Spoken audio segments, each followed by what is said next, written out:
ممبر نور پر جلوہ بار ارباب علم و دانش حاضرین بزم ریسپیکٹفل آڈینس السلام علیکم ورحمۃ اللہ تعالی وبرکاتہ۔ الحمدللہ الذی فضل سیدنا مولانا محمد صلی اللہ تعالی علیہ وسلم علی العالمین جميعا وأقامه يوم القيامة للمذنبين المتلوثين الخطائين الهالكين شفيعا فصلى الله تعالى وسلم وبارك عليه وعلى كل من هو محبوب ومرضي لديه صلاة تبقى وتدوم بدوام الملك الحي القيوم ونشهد أن لا إله إلا الله وحده لا شريك له ونشهد أن سيدنا ومولانا محمدا عبده ورسوله بالهدى ودين الحق يرسله صلى الله تعالى عليه وعلى آله وصحبه دائما أبدا أما بعد فأعوذ بالله من الشيطان الرجيم بسم الله الرحمن الرحيم قال الله تبارك وتعالى في القرآن العظيم والفرقان الحميد وفي خطابك القديم قد جاءكم من الله نور وكتاب مبين أو كما قال الله عز وجل في مقام آخر الذي يراك حين تقوم وتقلبك في الساجدين أو كما قال الله عز وجل في مقام آخر رب هب لي من الصالحين وبشرناه بغلام عليم صدق الله المولانا العظيم۔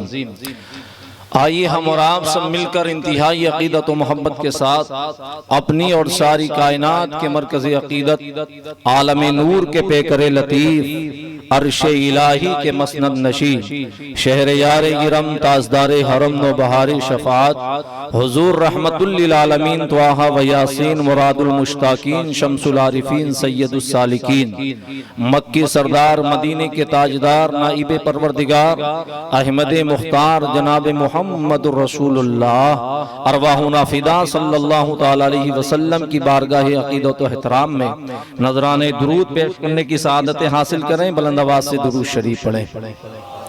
اللہم صلی علی سیدنا و مولانا محمد معدن الجود والکرم منبع العلم والحلم والحکم وآلہ وبارک وسلم صلو علیہ صلاة و سلام علیکہ یا سیدی یا سیدی یا سیدی یا مکی یا مدنی یا مطلبی یا کرشی یا ہاشمی یا رسول اللہ صلی اللہ تعالی علیہ وسلم یا رسول اللہ انظر حالنا یا حبیب اللہ اسمع قالنا اننی فی بحر غم مغرق خذ یدی ساحل لنا اشکالنا خدایا بحق بنی فاطمہ کہ بر قول ایمان کنم خاتمہ گرداوت امرت کنی بر قبول منو دست دامان آل رسول مولا یصلی وسلم دائما ابدا علی حبیبک خیر الخلق کلہم محمد سید الکونین والثقلین والفریقین من عرب ومن عجم یا اکرم الخلق مال من علذ به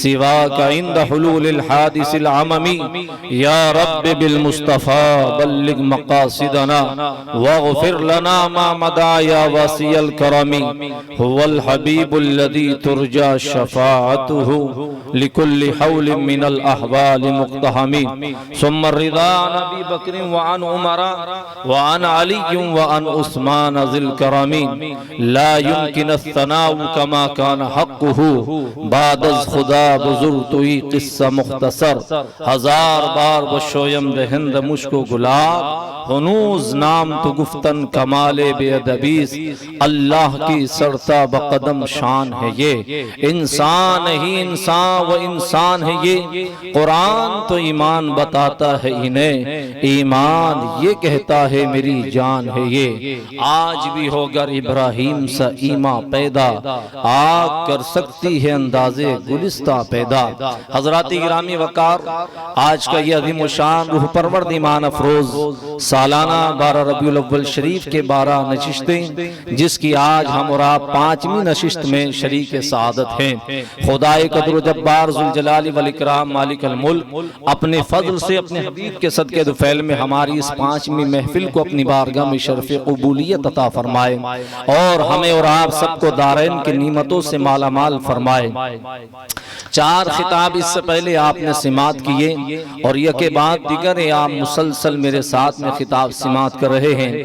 آج کا بھی لیکچر اور درس اور خطبہ انشاءاللہ تبارک و تعالی اسی سے ریلیٹیٹ ہوگا جو ہم نے پچھلا سبق پڑھا تھا۔ آج کا خطبہ انشاءاللہ تبارک و تعالی کل جہاں سے سبق ہم نے چھوڑا تھا اسی سے بات کا آگے انشاءاللہ تبارک و تعالی آغاز کریں گے۔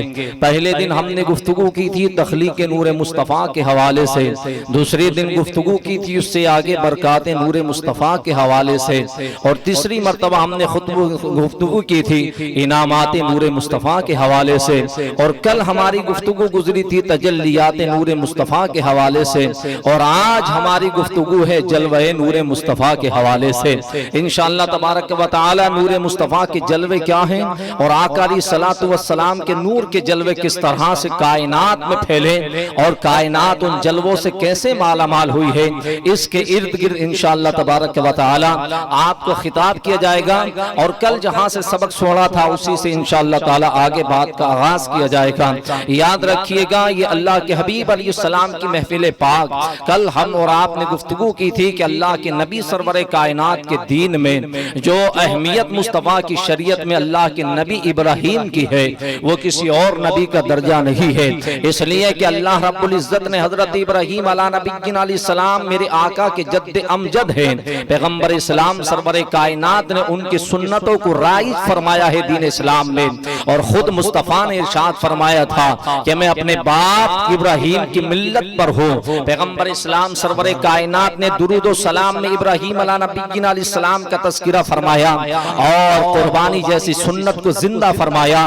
حج کے مناسک میں آپ جائیں تو رمی جمار جیسی سنتوں کو زندہ کیا۔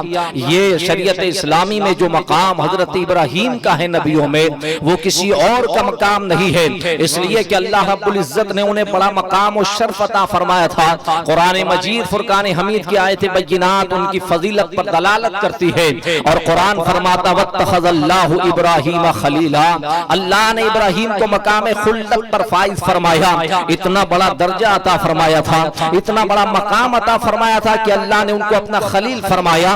وہ میرے آقا سرور کائنات کے نور کے امین بن کر کے دنیا میں جلوہ گر ہوئے، اور پیغمبر اسلام سرور کائنات کا جو سلسلہ نسب ہے اس کے جد اعلیٰ ہے حضرت ابراہیم علیہ نبینا علیہ السلام۔ کتنا اونچا مقام ہے اللہ کے نبی ابراہیم علیہ السلام کا شریعت اسلامی کے اندر، مصطفیٰ جاہمت کی شریعت میں اتنا اونچا مقام ہے کہ اللہ کے حبیب علیہ السلام ان سے اتنی محبت فرماتے کہ جب اپنا تذکرہ مصطفیٰ خود کرتے تھے تو اللہ کے نبی حضرت ابراہیم علیہ نبینا علیہ السلام کا تذکرہ بھی فرماتے، اور میرے آقا ساتھ ہی ساتھ حضرت اسماعیل ذبیح اللہ کا تذکرہ فرماتے۔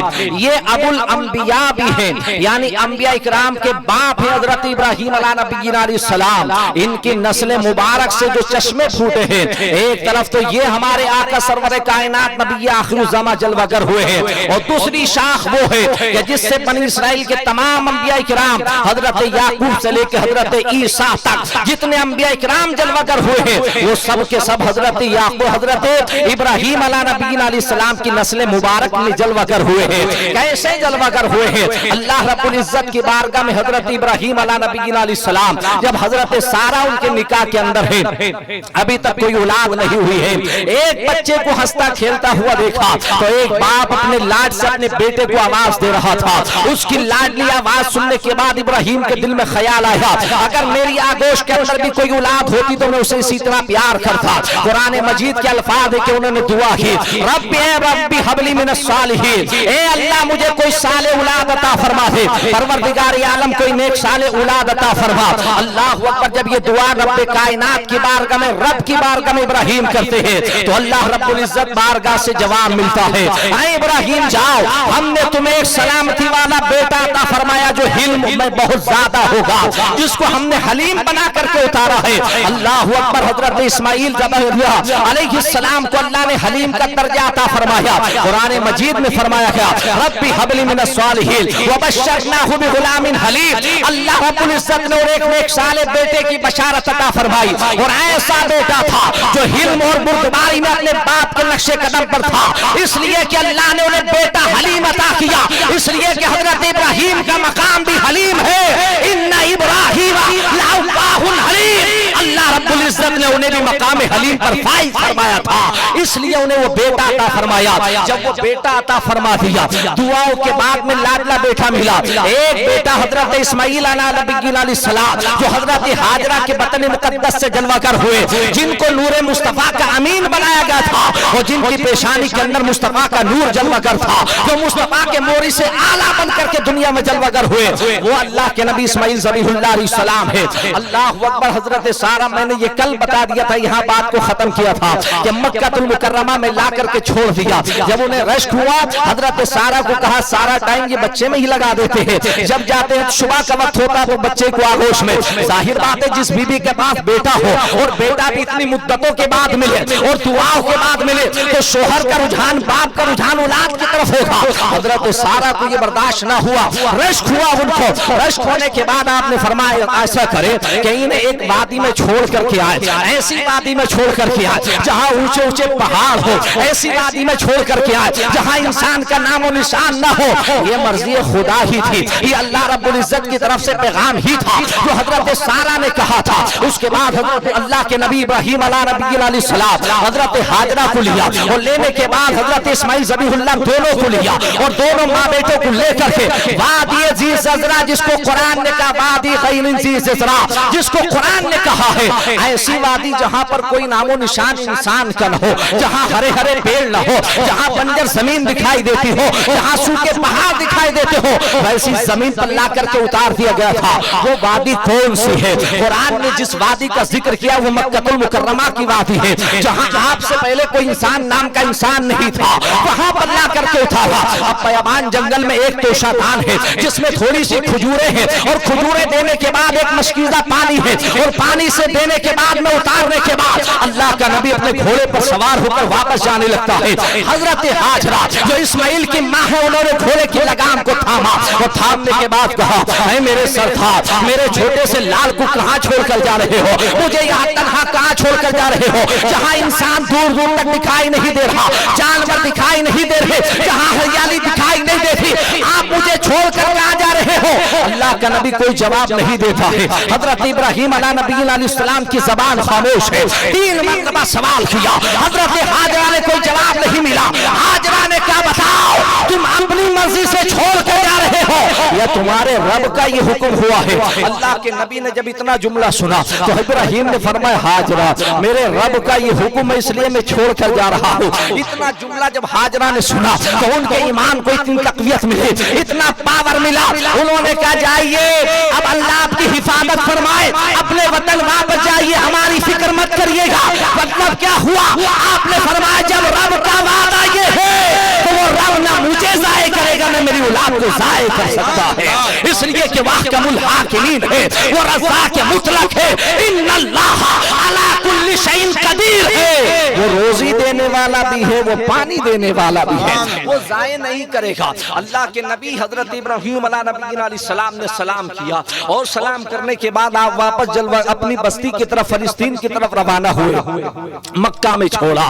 اب مکہ میں یہ پہلی خاتون ہے جو مصطفیٰ کی دادی ہے، وہ مکہ کی پہلی خاتون جس نے مکہ شہر کو آباد کیا ہے، وہ حضرت اسماعیل ذبیح اللہ علیہ السلام ہے جو مکہ المکرمہ میں پہلی بار جلوہ گر ہوئے ہیں۔ اللہ اکبر۔ اب اندازہ کرے کہ باپ اتنا شفیق ایک ہی بیٹا ہو، اور وہ بھی دعاؤں کے بعد میں ہوا ہو، وہ بھی منت و سماجت کے بعد ہوا ہو، لاڈلی ایک ہی اولاد ہو، اب اسے ایسی وادی میں چھوڑ کر جائے گا تو پھر بتاؤ، اندازہ کرو کہ اس کے دل پر کیا گزرے گی۔ لیکن یہ عام انسان کے بس کی بات نہیں ہے، یہ وہی انسان کر سکتا ہے جسے اللہ مقام خلت پر فائز فرمائے، یعنی مقام خلت پر فائز کرنے کے بعد اس سے جو قربانی مانگی جاتی ہے وہ دینے کے لیے تیار ہوتا ہے۔ رب فرمائے ابراہیم ہمارے لیے وطن چھوڑو، اولاد چھوڑ دیں گے، ہمارے لیے بیوی بچے چھوڑو، اولاد چھوڑ دیں گے، ہمارے لیے مال چھوڑو، اولاد چھوڑ دیں گے، ہمارے لیے بچہ قربان کرو۔ مولا جیسی تیری مرضی ہم بچہ بھی قربان کر دیں گے. یہ وہ ہے جب اللہ مقام خلت پر فائز فرمائے. واتخذ اللہ ابراہیم خلیلا, اللہ نے ان کو مقام خلت پر فائز فرمایا. جانتے ہو جب اللہ نے اپنا خلیل بنا لیا, ایک زمانہ ایسا بھی آیا کہ اللہ کے نبی حضرت ابراہیم علیہ نبی علیہ السلام کے پاس بہت مال و دولت ہے. مال و دولت سے مراد یہ ہے کہ ان کے پاس بہت زیادہ اونٹ ہے, بہت زیادہ بکریاں ہے, بہت زیادہ جانور ان کے پاس چوپائے موجود ہیں. ایسے ماحول کے اندر جب اللہ نے ان کو مقام خلت پر فائز فرمایا تھا تو اللہ کے نبی علیہ السلام کو جب اللہ نے فرمایا خلیل میرا دوست ہے, ابراہیم کو میں نے اپنا خلیل بنا لیا ہے. اللہ اکبر. تو فرشتوں نے کہا تھا مولا تو نے اسے اپنا خلیل بنا لیا ہے, کیا اس کے اندر خوبیاں ہے, کیا ایسی صفات اس کے اندر ہے جو تو نے اپنا خلیل بنا لیا ہے؟ فرمایا نہیں, میں نے اپنا خلیل بنایا ہے. جاننا چاہتے ہو میرے خلیل کو آزمانا چاہتے ہو, آزمائش کرنا چاہتے ہو, امتحان لینا چاہتے ہو؟ میرا خلیل وہ ہے جو میرے نام پر سب کچھ قربان کرنے کے لیے تیار ہے. مولا میں جاننا چاہتا ہوں. فرمایا جاؤ اتر جاؤ, اور وادی میں اترنے کے بعد سے میرا نام لو, میرے نام پر جو مانگے گا میرا ابراہیم عطا فرما دے گا. یہ بات اترا, اور اترنے کے بعد فرشتہ زمین پر آیا, انسانی شکل میں بیٹھا, اور جہاں ابراہیم علیہ نبی علیہ السلام کے جانور تھے, ابراہیم علیہ نبی علیہ السلام کے قریب کھڑے ہونے کے بعد یہ اپنی زبان سے کہتا ہے سبحان اللہ والحمدللہ ولا الہ الا اللہ واللہ اکبر. اس کی جب تسبیح کو بیان کرتا ہے اور یہ آواز فرشتے کی مقدس زبان سے نکلے ہوئے کلمے جب ابراہیم کے کانوں سے ٹکراتے ہیں تو ابراہیم قریب آئے, ڈھونڈنے لگے کہ وہ کون ہے جو اتنی پیاری آواز میں میرے رب کا نام لے رہا ہے, جس کی اتنی میٹھی آواز ہے, اتنی سریلی آواز ہے, اور جو ایسے نغمے گا رہا ہے, کون ہے؟ آپ نے تلاش کیا تو وہ مل گیا. آپ نے فرمایا کہ تم ہی ہو جو ابھی میرے رب کا نام لے رہے تھے؟ کہا ہاں میں ہی ہوں. کیا وہ تمہاری آواز تھی جو ابھی آواز دے رہے تھے؟ کیا میری آواز تھی؟ کہ تیری آواز میں بڑا سوز درو تھا, میری آواز کے اندر بڑی نغمتی تھی, میری آواز کے اندر بڑا درد تھا, میری آواز کے اندر بڑا کرب تھا, میری آواز کے اندر بڑا سکون تھا, میری آواز کے اندر بڑا اطمینان تھا, میری آواز کے اندر بڑی چاشنی تھی, میری آواز کے اندر بڑا مٹھاس تھا. وہ مجھے رب کا نام جو تو سنا رہا تھا وہ ذرا اب مجھے ایک مرتبہ اور سنا کر دکھا. ابراہیم سے وہ کہنے لگا ابراہیم وہ جو میں پہلے سنا رہا تھا وہ تو میں اپنی مرضی سے پڑھ رہا تھا, لیکن اگر اب تمہیں سننا ہے تو اس کا چارج آپ کو پے کرنا پڑے گا, اس کے لیے پیسہ دینا پڑے گا, اس کے لیے مال دینا پڑے گا. ابراہیم نے فرمایا بتاؤ تم کیا لینا چاہتے ہو؟ تو کہا یہ جو بکریوں کا ریوڑ ہے 1000 بکریاں تھی آپ کے ریوڑ کے اندر, کہا یہ دے دو تو میں سنا دیتا ہوں. آپ نے فرمایا بس اتنی سی بات ہے؟ فرمایا جا بکریوں کا ریوڑ دے دیا, اب جا میرے رب کا نام سنا. اب وہ فرشتہ کہتا ہے سبحان اللہ والحمدللہ ولا الہ الا اللہ واللہ اکبر کی جب صدا کو بلند کرتا ہے تو ابراہیم رش کرنے لگے, جھومنے لگے, اور جھومنے کے عالم میں جب وہ خاموش ہو گیا تو آپ نے فرمایا ذرا یار ایک بار اور سنا دے. کہا ایک بار اور سنا ہے تو وہ بکریوں کا تو پورا ہو گیا, اب اس کے آگے دوسرا چارج لگے گا, دوسری مرتبہ سننا تو دوسرا چارج لگے گا. آپ نے فرمایا اچھا تو یہ ایسا کریے جو چپاہے گائے بیل بھینس سے جب تجھے دے دیا جائے گا وہ رب کا نام سنا. کہا ٹھیک ہے تیار ہو جاؤ. وہ تیار ہو گئے. اس کے بعد کا سبحان اللہ والحمدللہ ولا الہ الا اللہ واللہ اکبر کی صدا بلند کی. حضرت ابراہیم جھومنے لگے, اور جھومنے کے بعد آپ نے فرمایا ایسا کر پھر ایک بار ذرا اور تو سنا کے دکھا. تو کہا وہ جو چوپائے دیے تھے اس کا چارج تو ختم ہو گیا, اب اس کا چارج الگ لگے گا. کہا ٹھیک ہے اس کا چارج بھی دے دیا جائے گا. یہ جو اونٹ میرے ساتھ میں 1000 بن رہے ہیں یہ اونٹ تیرے حوالے کر دیے جائیں گے. اس نے کہا ٹھیک ہے تیار ہو جاؤ. اس نے پھر کلمہ پڑھا سبحان اللہ والحمدللہ ولا الہ الا اللہ واللہ اکبر. جب یہ کلمات پڑھے تو ابراہیم رش کرنے لگے, اور اس کے بعد یہ بکریاں بھی دے دی, جانور چوپاہے بھی دے دیا, اونٹ بھی دے دیا, سب دے دیا. اب ابراہیم فرماتے یار ایک بار اور سنا دے میرے رب کا نام. تو کہا وہ تمہارے پاس تو کچھ دینے کو بچا نہیں ہے, بکریاں بھی میری ہو گئی, اونٹ بھی میرے ہو گئے, اور چوپائے جانور بھی میرے ہو گئے, اب بتاؤ تم کیا دو گے؟ تو ابراہیم نے کہا گھبراتا کیوں ہے, رب کا نام سنا, ان کو چرانے کے لیے تجھے کوئی نوکر چاہیے گا نا, تو وہ چرانے کے لیے نوکری مجھے رکھ لینا, بس تو مجھے پیسے نہیں دینا, بس میرے رب کا نام سناتے رہنا, میں تجھے جو عطا کرتا رہوں گا, تیری خدمت کرتا رہوں گا. یہ اللہ کا نبی ہے. واتخذ اللہ ابراہیم خلیلا, جسے اللہ نے یہ مقام عطا فرمایا, جو اپنی پیشانی کے اندر نور مصطفیٰ کے جلوے لے کر آیا تھا. جب یہ کہا تو فرشتے نے کہا بے شک اللہ کا فیصلہ حق ہے, میں امتحان لینے کے لیے آیا تھا, اور اللہ تو کامیاب ہو گیا ہے۔ بے شک تیرا درجہ یہ ہے کہ تجھے اللہ اپنا خلیل بنائے اور مقام خلت پر فائز فرما دے۔ یہ تیرا مقام ہے، یہ تیرا مرتبہ ہے، جو مان دینے کے لیے تیار، جو جان دینے کے لیے تیار ہو، یہ مقام خلیل ہے۔ اور یہ کس لیے تھا؟ اس لیے تھا کہ وہ میرے آقا کے جد کریم تھے اور ان کی پیشانی میں مصطفیٰ کا نور جلوہ گر تھا۔ اللہ اکبر۔ اسی وادی کے اندر چھوڑ دیا گیا، اور چھوڑنے کے بعد میں نے کہا تھا نا کہ ایک نسل ہے، جو ایک بیٹے سے نسل چلی تو نبی آخر الزمان جلوہ گر ہوئے، دوسرے بیٹے سے نسل چلی ہے تو عیسیٰ علیہ السلام تک نبی جلوہ گر ہوئے۔ سب نسلیں آج ابراہیم کے اندر ہے، سب کے سب ابراہیم کی اولاد کے اندر جتنے بھی نبی، یہ بعد میں حضرت اسحاق سے لے کر کے عیسیٰ تک جتنے نبی آئے ہیں وہ سب حضرت ابراہیم کی اولاد میں سے ہیں۔ اللہ اکبر۔ اب یہ ایسا بیٹا اور ایسا عظیم و شان بیٹا، اس کے بعد اللہ سید حنیف باپو صاحب قبلہ حضرت نعرہ تکبیر ابراہیم علیہ السلام تھوڑے دن کے بعد فلسطین سے واپس مکہ کی طرف آ گئے۔ اب جب مکہ کی طرف آ گئے، جس مکہ المکرمہ میں بیٹے کو چھوڑا تھا، بیوی کو چھوڑا تھا، زمانہ گزر گیا ہے، تقریباً 17-18 سال کی جوانی کا زمانہ آ گیا تھا حضرت اسماعیل علیہ السلام کا۔ 17-18 سال کے بعد جسے بچے کو چھوڑ کر کے گئے تھے، جو ابھی شیر خار بچہ تھا، دودھ پی رہا تھا، اللہ اکبر، ایک توشہ دان تھا، اس میں تھوڑی سی کھجوریں تھی، وہی چھوڑ کر کے گئے تھے، اور تھوڑا سا ایک مشکیزہ پانی تھا، وہ تھوڑے ٹائم پانی کا چلا، وہ مشکیزہ چلا، اور اس کے بعد وہ پانی بھی ختم ہو گیا، وہ جو توشہ دان میں کھجوریں تھی وہ بھی ختم ہو گئی۔ اس کے بعد جب اللہ کا نبی اسماعیل ذبیح اللہ پیاس سے نڈھال ہوتا ہے، ماں کا دودھ مانگتا ہے تو ماں کی چھاتی میں دودھ بھی نہیں ہے، اس لیے کہ دودھ جب ہو جب ماں کوئی غذا کھائے، اب غذا ہی نہیں کھائی ہے، کھانا ہی نہیں کھایا ہے، پیٹ کے اندر کچھ لقمہ اترا ہی نہیں ہے، تو اب دودھ کہاں سے بنے گا؟ پانی بھی ختم ہو گیا تھا، کھجوریں بھی ختم ہو گئی تھی، ماں کی چھاتی سے جو دودھ نکلتا تھا وہ بھی ختم ہو گیا۔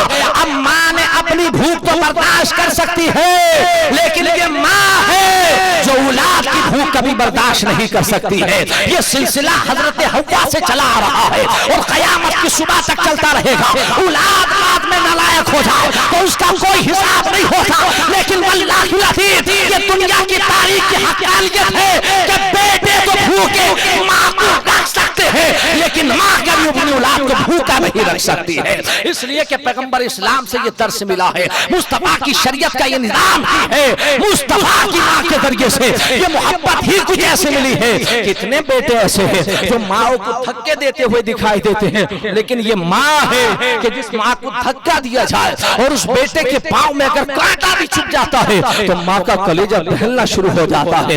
ماں سب کچھ برداشت کر سکتی ہے، لیکن اپنی اولاد کی تکلیف ماں برداشت نہیں کر سکتی ہے۔ اسی طرح سے حضرت ہاجرہ ہے، آپ نے سوچا میں نے نہیں کھایا تو کوئی بات نہیں ہے، پانی نہیں ملا تو کوئی بات نہیں ہے، بتاؤ اس اسماعیل کا کیا کیا جائے؟ اسماعیل کے پاس تو اب پانی بھی نہیں، دودھ بھی نہیں ہے میرے شکم میں، جب میں اس کو اپنی چھاتی سے پلا دوں۔ اللہ اکبر۔ ایسے ماحول کے اندر حضرت ہاجرہ وہی دو پہاڑی ہے جس کو اللہ نے اپنی نشانی قرار دیا ہے، وہی پہاڑی مکہ کی، وہی پہاڑی چٹیل پہاڑی، اسی پہ دوڑتی ہے، کبھی مروہ پر جاتی ہے، کبھی صفا پر جاتی ہے، اور دوڑنے کے بعد پانی تلاش کرتی ہے، ہائے افسوس کہیں پانی کا کنواں مل جائے، کہیں پانی مل جائے۔ ادھر اللہ کا نبی اسماعیل ذبیح اللہ ہے جو پہاڑی کے کنارے بیٹھا ہوا ہے اور اپنی ایڑیاں پیاس اور بھوک کے ساتھ زمین کے اوپر مل رہا ہے، ادھر ہاجرہ گردش کر رہی ہے، ادھر رب کائنات کا دریائے رحمت جوش میں آیا، فرمایا جبریل جا ہاجرہ اسماعیل سے کہہ اپنی ایڑیاں مار، جب ایڑی مارے گا تو میں زمزم جیسا کنواں پیدا کر دوں گا۔ یہ اسماعیل ذبیح اللہ ہے کہ پیاس سے نڈھال ہوئے، ایڑی ماری ہے تو زمزم کا کنواں پیدا ہو گیا۔ اس پر علامہ اسماعیل حقی رحمت اللہ علیہ نے لکھا ہے، فرماتے جانتے ہو وہ تلوے جو اسماعیل کے لگے تھے اس سے پانی کیسے پھوٹ اٹھا تھا؟ وہ تلوے جو ابراہیم کے بیٹے نے مارے تھے وہ کیسے پانی پھوٹ اٹھا تھا؟ وہ علامہ اسماعیل حقی لکھتے ہیں وہ تلووں کا کمال نہیں تھا